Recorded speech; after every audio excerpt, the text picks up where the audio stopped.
Welcome to the Perfectly Preserved podcast. I'm your host, Jenny Gomes. And I'm Anna Cash. Here we come together to bring you a podcast all about preserving food safely, easily, and dare I say perfectly at home. We are master food preservers, moms, wives, and we love talking about canning.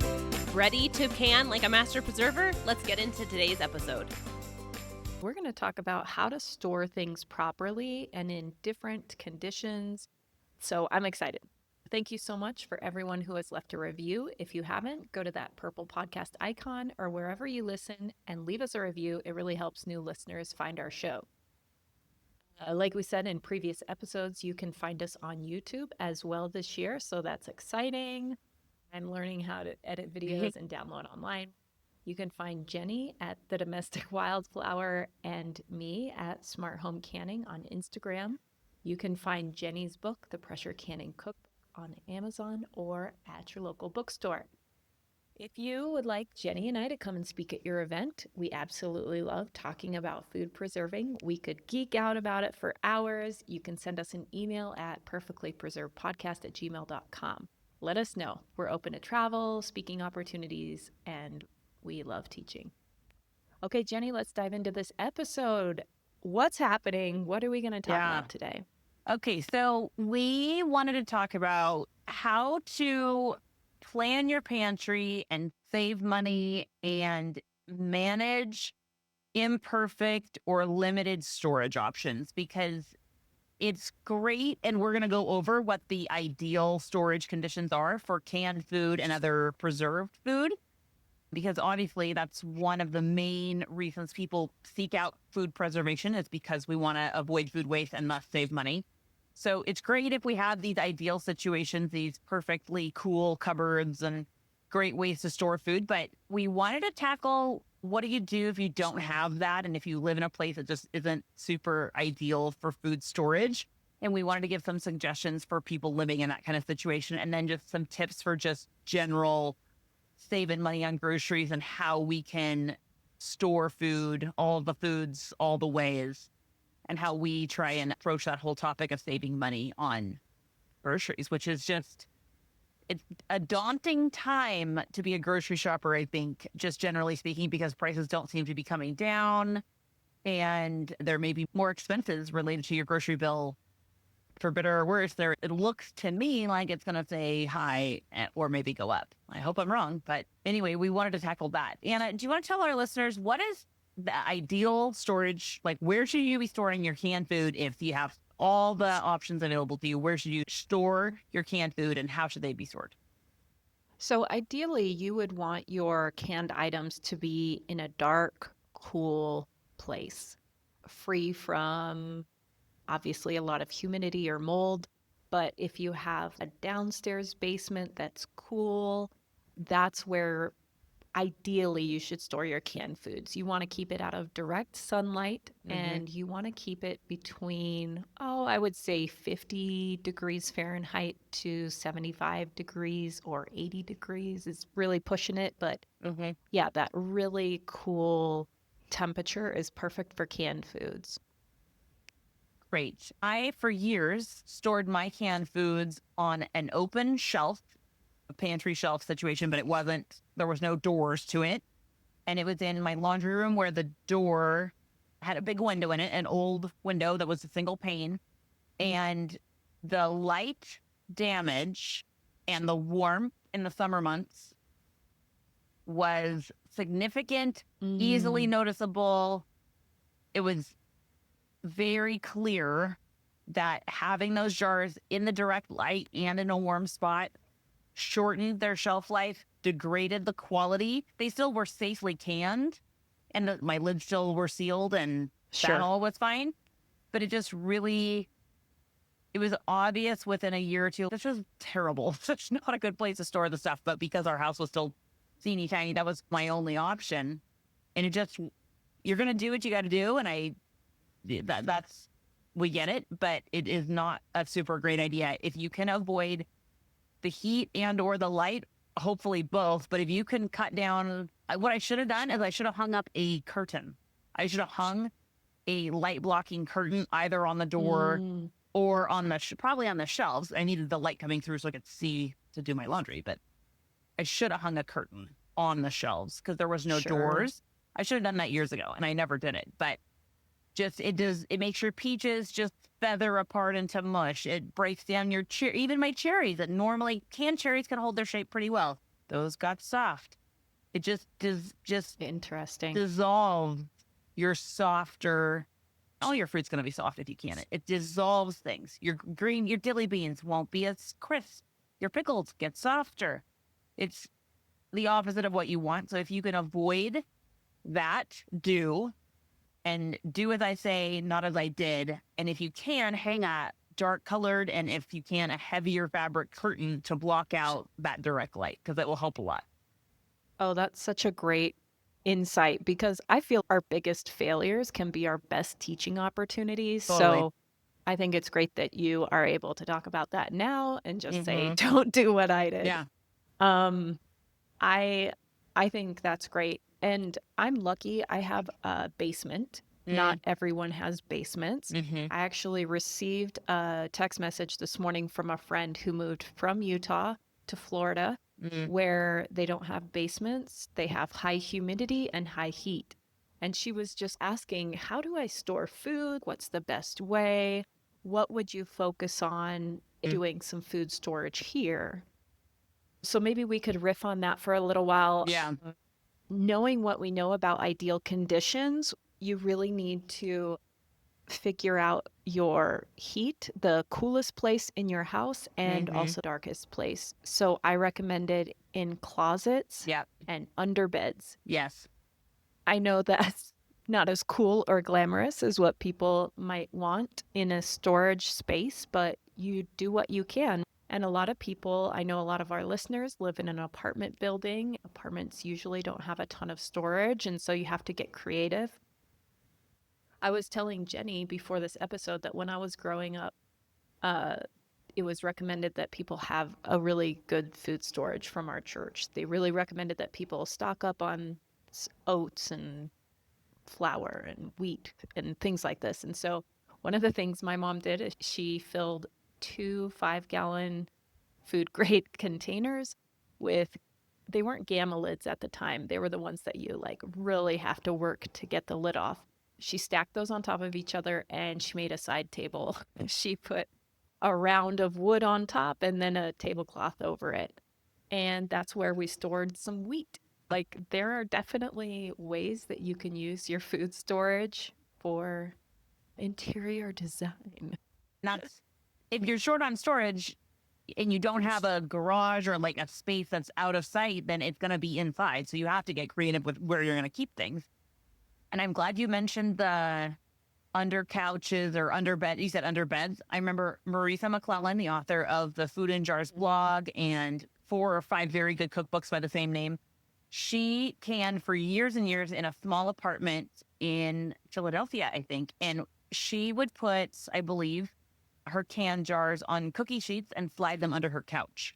And I thought the cookie sheets was such a good idea because if you're sliding on carpet or trying to access them, okay, great. Those give you no height, right? You don't lose any height.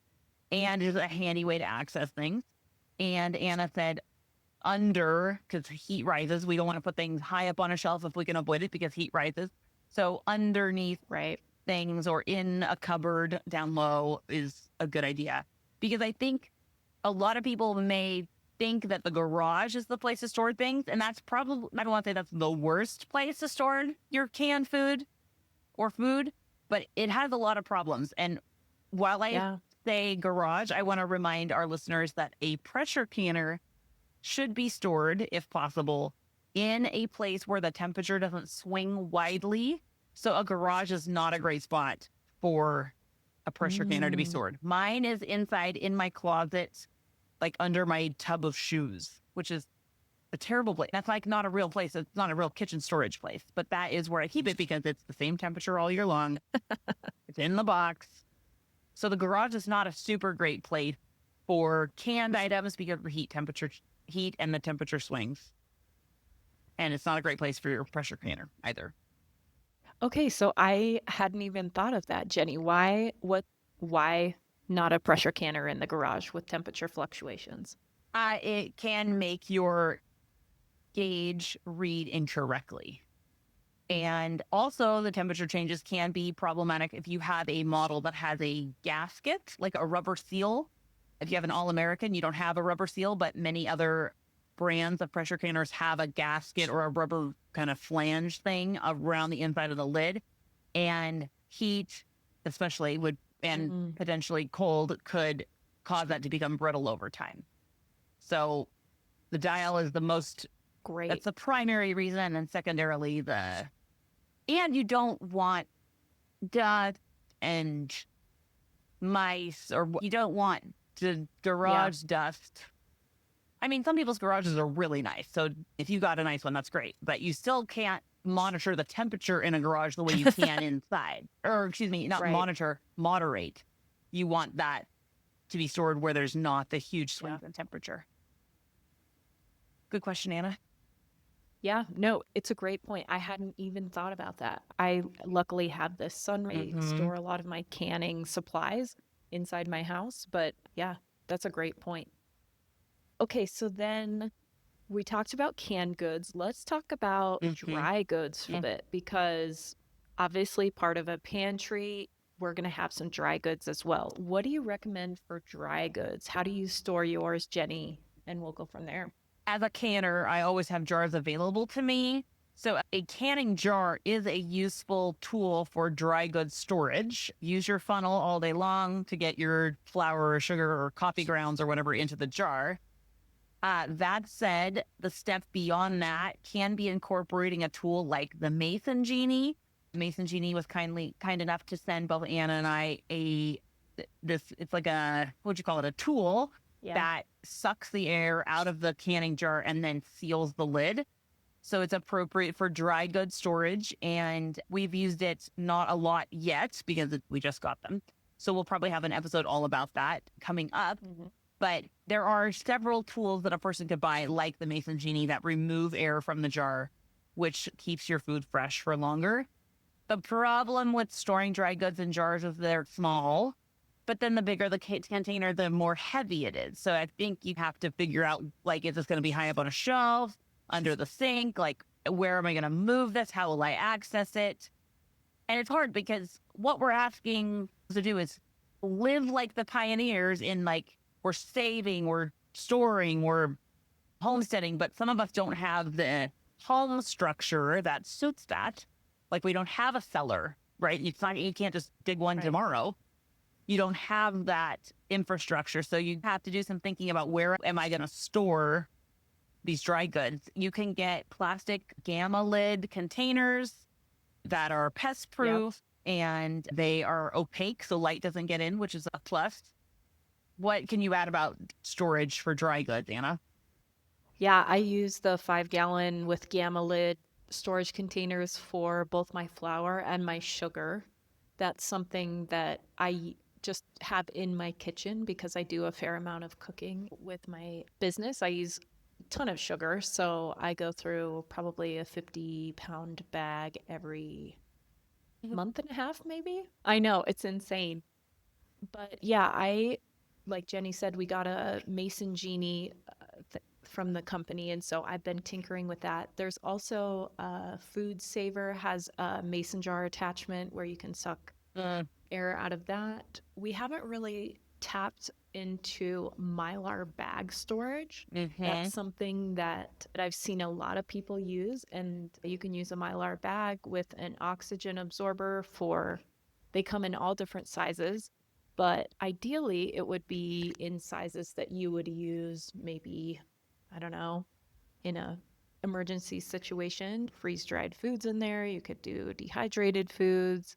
I haven't done a ton of mylar bag saving. Have you used mylar bags, Jenny? Never. A friend of mine, or I have two friends that have a freeze dryer, and I know they use the mylar bags to store their freeze dried foods. And mylar bags are like a mylar balloon. So it's like that kind of tinfoil look, but it's not tinfoil at all. It's an opaque silver and black on the inside, kind of crinkly. I guess it's a plastic, right? Is that what that is? Yeah. So it's an interesting I material. believe You don't, so. It's got some metal in it, but yeah, it's a kind of a unique thing. You don't encounter that in your daily life other than mylar balloons. But it keeps light from breaking down the food inside, Yeah. and you can use it for freeze-dried food or just dried goods, dried food, dehydrated apple slices, or anything you dehydrate in a dehydrator. But I haven't done it. I think it's because I have a chest freezer and I can. So I don't really have the occasion where I have a ton of dry good. I don't know. I just don't have the need for that right now. sure. And I think too, one of the reasons I haven't dived into mylar bag storage is that I use the 5-gallon buckets. Mm-hmm. And then I also, one of the things that's on my list this year to get is actually a wheat grinder. I want a hand crank one. And then I also would love an electric one and then I want to get some wheat, like dry wheat. And there's different kinds of wheat that you use for different products, right? Like baked goods versus bread or whatever. I think that there's a lot of options. So you could maybe start with one. Let's say you got the Mason Genie. I think it's a very useful tool that sucks the air out of a canning jar, and it's great for being very thoughtful. If you bothered to buy, let's say, I don't know, some good quality chocolate chips, or you said you use for shredded coconut, right? Even those small amounts are worth saving, and if you save them well, then they will be good a long time in advance. So I think that is a shift from, I don't know, like the fast aughts, the 2000s, where things were cheap and we just do them and toss things out. Maybe that was like the vibe then. It seems like it was. Just shifting that thinking from, I'll just like twist the top and just keep it in the cupboard rather than putting it in a jar and sucking the air out and sealing it for later. I think that might be a really good step towards saving money on your grocery bill and preserving food for long-term storage or longer term. Yeah. Yeah. And it's always good to think about as well, like the pests that air or the bugs. I know people don't want to think about weevils, but there's almost always weevils that are in wheat flour. And if you don't take care and suck the air out or keep it in an airtight container, those can thrive and ruin a whole batch of flour or wheat that you purchase. And that's just money down the drain. Make sure that you're taking care of your food and keeping it in airtight containers. Yeah, that's actually such an unsexy topic, but pests and rodents and oh man, it's so important. Where we live, we have mice. Thank God, knock on everything wood. I don't have any in my house, but they're in my garage. It's like a constant thing with the chicken food. I got to try and always be thinking about mice and ground squirrels and the chicken scene. That's a whole thing in itself. And we have really the ant situation, just a little harmless ant. It's so crazy how quickly you can leave the house. And then if you come home, this happened when I was making I had such a good water kefir going, and I came home and the ant, it was like apocalyptic level, just devoured my whole water kefir. And I was like, down the drain that went. Shoot. That was like 2 years ago. I gave up and yeah. So it's like a real thing you have to think about, I guess is what I'm saying. So even if you don't want to, you still have to think about when you have a bulk of food or you're shopping bulk, buying large quantities, buying things when they're on sale, you have to think about pests. The more food you have available for them, the more likely they're going to try and get to your stuff. So that's one thing that I'll never forget about the paraffin wax. Absolutely. An old-fashioned, outdated, not safe method of sealing jars is to dip the tops in paraffin wax. And my grandmother said, no, we don't do that because it attracts mice. And I have never forgotten it. I think about every time I see paraffin wax for sale in the canning section in the grocery store. That's disgusting and ineffective. And I don't want anything that's attracting mice. Yeah, especially with things that might attract. They are opportunistic. Yeah, so even if especially when you're shopping for like sweet things, especially like sugar, ants, and other creepy crawlies will love that. Mice love anything that smells, has any kind of fragrance. You got to be thinking about that too. I wanted to say this a little bit off topic, but I don't want to forget it. There are canning jars that are colored So they're not opaque, right? You can still see through them, but they are a color. And while I wouldn't encourage our listeners to go out and purchase them because they are more expensive, they're like clear pink or clear purple or clear blue. The blue ones are definitely trying to look old fashioned and they're farmhouse chic or whatever. And you might put your cotton balls in them, but they do have canning safe jars that are tinted. Okay. While I wouldn't necessarily go out and buy them brand new, Yeah. they do block light, and they have amber colored ones, which are definitely like a darker brown, an opaque darker brown, like a brown beer bottle color. And that would be the color you would choose if you're like, okay, I'm canning. I can't block all the light because I have to store it in this garage or whatever area. Okay. So that is the jar you would choose. And maybe you'd go out and buy all brown jars. That wouldn't be the worst idea because that would really prevent a lot of that light degradation. I should have mentioned that when I was talking about light earlier, but forgot. So yeah, Anna, take it away. What else could you add to this discussion? No, that's a great point. That's a great point. And in fact, I would show you right behind me. These are jars that I have made for an upcoming market. And it's just stressing me out that they're in my sunroom and light is getting to them. So I have a curtain over one side of then I should probably just hang another curtain right over it because it breaks down that fruit. It breaks down the cell walls of the fruit in your jars. It fades your So, color. Fades your Thanks color. for that reminder, Jenny. Fades your Keeping color us too. on track. Oh, fades your color just like your skin. Yeah. So you want to try and avoid that if you can. Yeah. I wanted to say a little bit about meal planning, with the idea being not necessarily, I feel like my feed just accidentally has become like meal planning for weight loss. I must have lingered too long on someone's fitness post on accident, but meal planning for grocery shopping is a good way to think ahead and plan ahead in terms of buying things when they're on sale or buying things when they're seasonal. Anna, what can you say about encouraging or Yes. helping our listeners buy things seasonally or locally or both? Yeah, I love this topic. I could talk about it. It's like empire. I could talk about it all day. Yes. But tapping into your local community and your local systems is one of the best ways to eat healthfully. I'm sure you all know this, but when you purchase commercially from a farm, say in the Midwest or coming from California, and you live in the middle of the country or you live in Alaska or whatever, that produce is picked so early that a lot of that good flavor that comes toward the end of the growing season isn't there. So not only does it not taste as good, it probably doesn't have as many nutrients as it could. I always encourage people to eat seasonally and try and eat as locally as possible. That way you know exactly what's going into your food, what the practices are that are going into the growing of your food. Mm-hmm.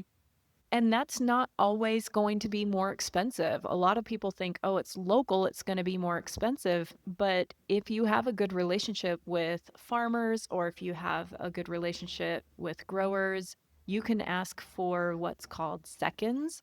And Yes. seconds is just like the misfits, the slightly bruised, the misshapen. Whereas commercial growers, if you get your food from Cisco or US Foods or whatever, they have a grading scale of what, say, like a Roma tomato should look like. And anything that's above or below what it looks like, they reject. And if you're more open to some of those seconds or misfit looking produce, you can get a lot of really delicious, amazing food locally if you're open to that. That's a great point. We have several episodes that I feel like we'll link in our show notes, or we can just mention briefly now, that will help you guys if you're thinking about how do I save money. We have an episode all about dehydrating. So even if you don't have a dehydrator yet, you can use your oven. We have an episode all about steam canning. We have an episode about pressure canning. We have 3 or 4 episodes that are exclusively about pressure canning.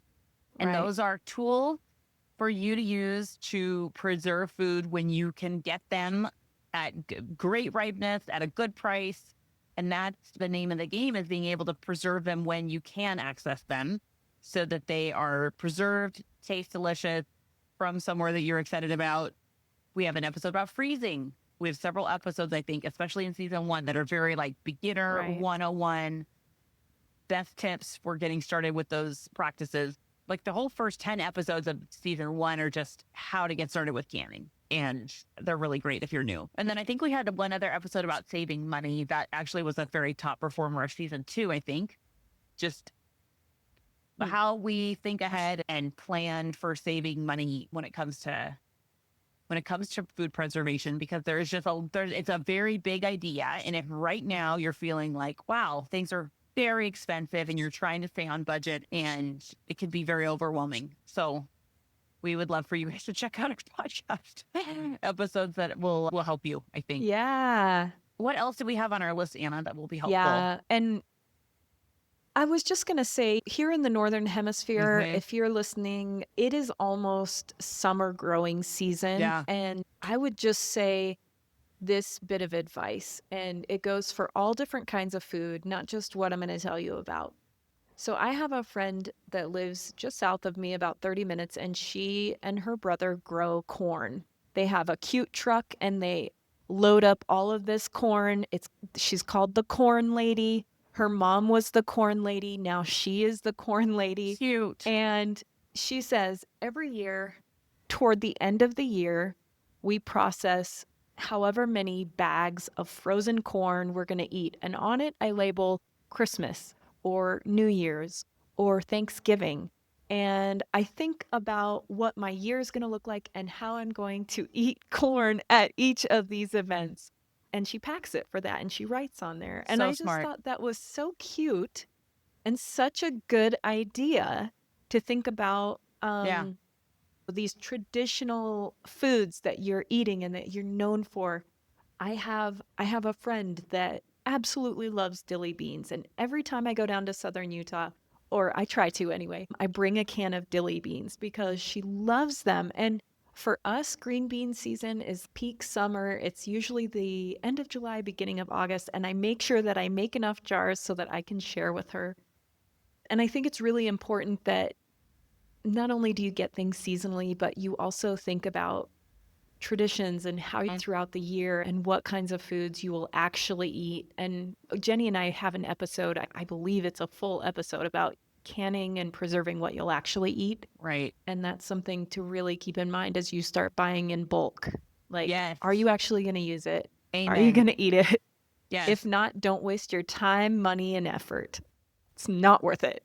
So good that you're saying that. And I was thinking, as you're talking about planning ahead and thinking, okay, what am I going to do all year long? My husband and I just defrosted our chest freezer, which is such an epic chore because you have to put all the meat somewhere that's going to be frozen. And it was such a good chore to look what is at the bottom of this freezer or what is on the far back shelf, the top little nook and cranny. If you are getting serious about food preservation this year and thinking about saving money, you need to take everything out and clean out what is junk, get rid of what you're not eating and not using, and really get a handle on what do I have, store all like with like, store all the rice together, have all the flour together, have all the spices together, so that you aren't overbuying or buying duplicates when you have something available that is aging that needs to be consumed. The chest freezers are hard because it is such a chore to figure out what to do with the frozen stuff. But if you can do it now, springtime, do it now. And then you can have a sense of, okay, this is the stuff I still have. Oh, I found a bag of popsicles I bought. I don't even know what year I bought these good pops, the kind of nice good popsicles. And my kids were like, yay, we got good pops. And just got stuck underneath all the roasts on accident. Yeah, now's a good time to take stock of what you have, because if you're getting serious and you're ramping up for the springtime and summer, you got to take stock of what you have and get rid of what you don't need to be keeping around. Oh, that's such great advice. I'm so glad you said that, because a lot of times I feel like my freezer is where things go to die. Like I just put things in there that I don't want to think about. But you're right. Like things in the bottom, I'm just like, what is this? I don't even know where I got this. Yeah. What was I thinking when I bought this? Oh, so I'm a it's hunter's really wife. smart. So great. Thanks for sharing that. I won't even say on the internet all the things I found in the bottom of the freezer as a hunter's wife. I was like, what animal is this? What am I supposed to do? with this random, see some feathers. I don't know what your ambitions included here, Ruben, but yeah, it's a lot. It's really good to clean things out. That's the moral of the story. It's really good to clean things out. I love that. It's very real. It's very real. I love that. Do you still have wedding cake? Your wedding Oh cake? my gosh. Okay. No. I do. Do you? Yeah, I have the top of my wedding You cake. found wedding cake in your freezer? And it is, Oh, that's sweet. I think we've been married 13 years. It's going to be 14 this summer. Why am I keeping that? I couldn't make myself throw it out. I couldn't. I was like, we just come this far. Don't eat it. Don't eat it. I'm not going to eat it now, but I was like, I'm not going to just throw it down the hill. What are you going to do with it, Jenny? I don't know. I'm a really sentimental Sally. I have a very hard time throwing things out. We also found a package of meat, and my husband labeled it Gus's first retrieve, our bird dog's first retrieve. And I was like, what are we going to do? Oh. We're a bunch of saps. It's terrible. Anyway. Oh, that's so cute. On that note, do as I say, not as I don't keep things for forever. So anyway, that is But Pantry. do clean out your chest. Do clean out. I did throw out a ton of stuff. I did. I really did. I need to make a social media, like a good reel I've got in my mind of my 2 canning jars, or my canning lid drawers that I really thought of very hard when I was cleaning things out. They're all sorted by size. They look very organized. Looking good. So here's to planning our pantries and saving money this season, and just kicking off a big summer of saving money and food preservation.